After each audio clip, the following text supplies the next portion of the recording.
If you have heard of Yosuga no Sora, you probably know it as that one laughably bad incest anime. And I don't blame you.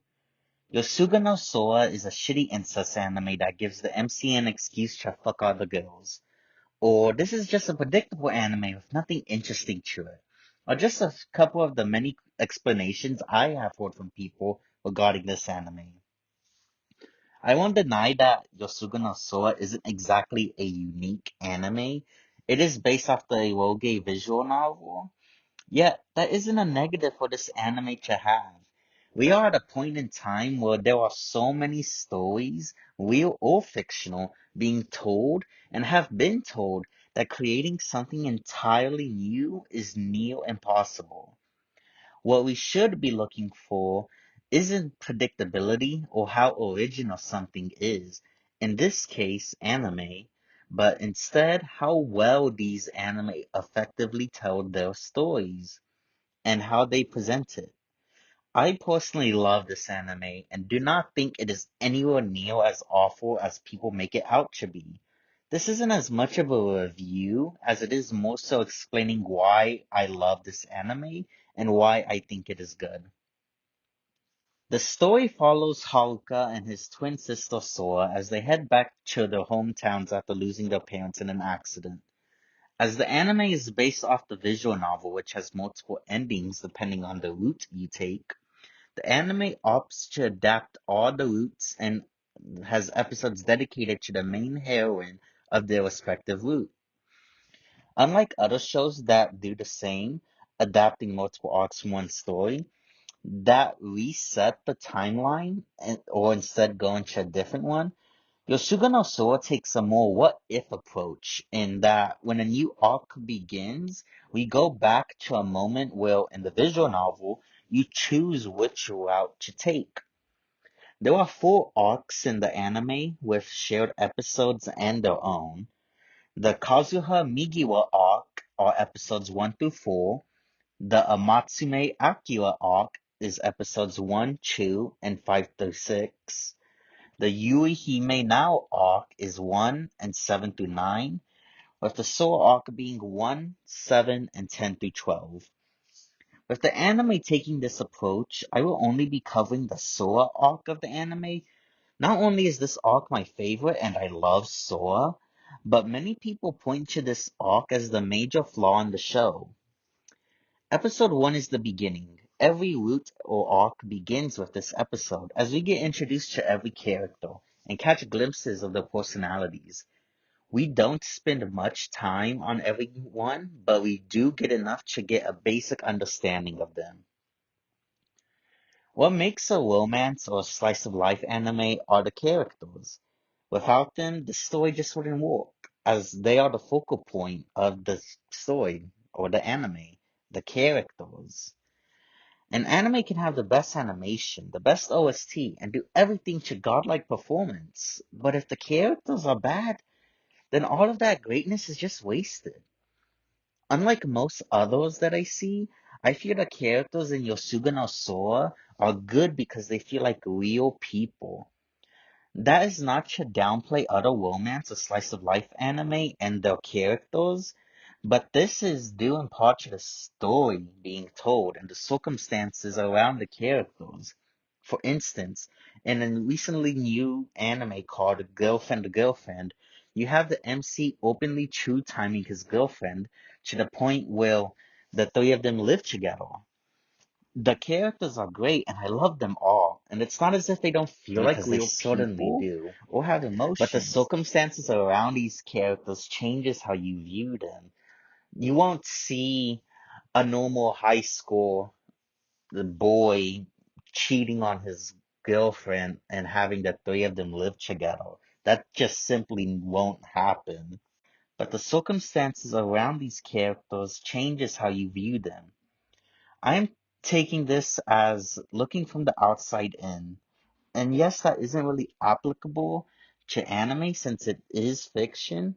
When you look at these characters from a real life outlook, the characters in Yosuga no Sora feel like people you would meet in real life. The way they handle certain situations and deal with their emotions to try and solve the problems, To me, that is what makes them good characters. Because it is how they handle those problems that I can relate to. Because I have thought and done some of the same things these characters are doing. Haruka or Haru is your typical nice guy who tries to be fair to everyone and does his best to help everyone when they're in trouble. He does often put Sora, his twin sister, first, even before his own needs, as he feels he needs to as he tries to be a brother Sora can look up to, as well as a father figure for her to learn from. What makes Haru's character is his struggle, his struggle over his priorities and what he wants to do. After losing their parents, Haru had to take care of Sora.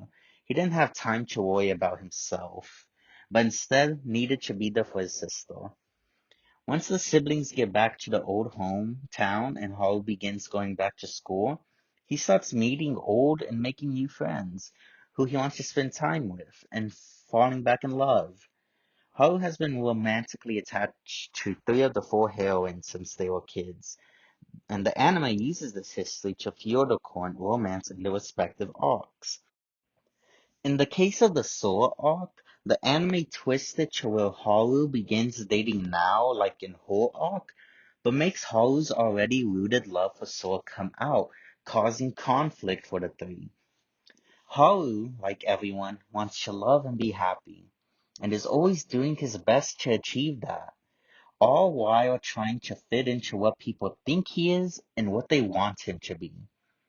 Over the Sora arc, Haru's biggest problem that he continually questions is the morality of his feelings, as we are given indirect reminders how people view incest as wrong, with his classmates saying, "You're such a good brother," or a joke comes up that disturbs everyone. He knows to everyone his feelings are wrong, so he tries to be what they want him to be, a big brother. The way he deals with his problems is what makes him a good character, because the way he goes about finding answers are ways I have done myself. We see the conflict in him. He's going deep into his thoughts trying to find an answer, and we can see his troubled face while he's thinking. There are no monologues, no one to tell us what is troubling him. All we see is him as he struggles to see what is best and make the most of his choices. That troubled look manifests onto him as his friends notice and ask him what's wrong, only for him to play it off. It isn't as if no other anime has done this, but people misconstrue that this is how people act. Everyone is different. They act and deal with problems differently, and Haru is no different. Haru doesn't know if he's making the right choices. Haru knows he would be hurting people depending on what he does. And all of this uncertainty that has been building up causes him to make irrational decisions that only hurt him more. From the first interaction we see between Sora and Haru, we see she has little respect for her brother. She's bossy towards him, and as Haru later puts it, treats him like a slave. Yet, we do also see glimpses of her true feelings for her brother, such as her attachment to him and her clinginess towards him, which is shown throughout the episodes. Being shy and reserved around others and hiding behind Haru. What initially drew me to Sora was the tsundere aspect of her. Normally in anime, we see tsunderes lash out, actually hit the MC, and belittle certain aspects of him. Sora, however, doesn't really do this, and only ever hit Haru by accident. The only real tsundere aspect of Sora is her cold attitude toward Haru while not really meaning it. While other tsunderes grow to like the MC after disliking them at first, Sora from the start loves Haru and acts cold towards him not only due to her feelings, but the understanding of them being wrong in the eyes of others. While Haru is more thoughtful in how he tries to solve his problems and thinks of what to do, Sora is more reactionary as she acts on impulse and her emotions without really thinking.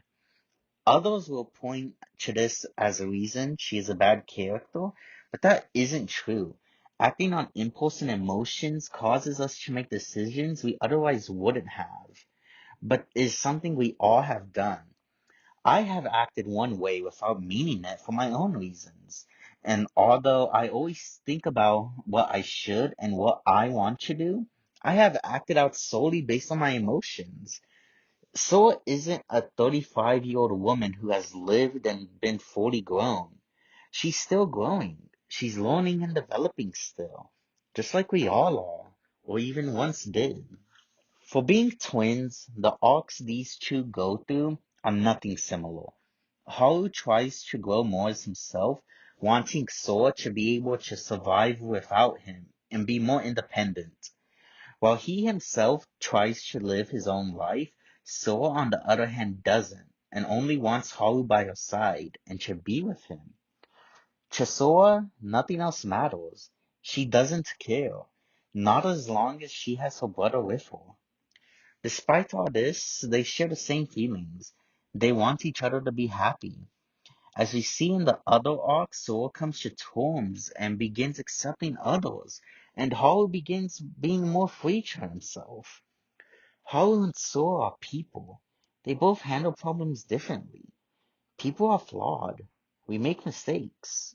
We don't always make the right decision. And like Haru and Sora, we only want to be happy.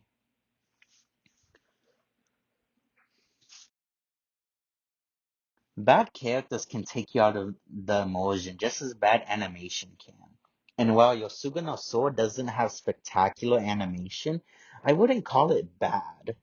It's good enough to where you can watch without being thrown off or taken aback at certain times when the quality drops like other anime sometimes have. And that's what matters. Anime is, after all, animation, and depending on the quality, it can impact your experience of a show. If the quality is bad, it can take you out of the experience and prevent you from enjoying it. And that's what matters. The immersion. When I'm alone with only my thoughts, my mind can go off of the deep end. My imagination runs wild, leading me to think about a multitude of situations and even desires. My ideal life would be to live in the countryside, where everything is far from each other. My small but nice house is sitting in the middle of a grassy field, with nothing but nature as far as the eye can see. I'm able to see myself on my porch, sitting in a chair, as the wind blows through the day, cooling me off from the heat of the sun. A peaceful life, where I'm happy. The soundtrack in Yosuga no Sora is just that, my dream. I listen to the soundtrack and I'm able to visualize in my mind myself living my ideal life. I love solitude, a quiet life where I can do what I enjoy with no worries and just live peacefully. To me, that is the best life. This OST is what takes Yosuga no Sora above other anime for me, and what makes it special. The music is able to tell a story. There are no words, no vocals, only the instrument playing. Yet the story it's able to tell is beyond just a basic narrative. It tells you your story. It makes you feel and imagine. It brings up memories of sad moments in your life. Yet also brings moments of joy. Times where you laughed and loved. When life was simpler. Without this, I do not think I would love Yosuga no Sora as much as I do. The emotional weight and impact of the music carries Yosuga no Sora into a realm little can reach. It is with the music that scenes and specific moments are made, that they have the impact that they do.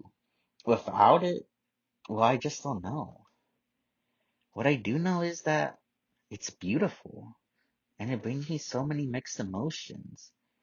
Emotions of sadness, love, and most importantly, hope. Hope that one day I can be at peace and be happy.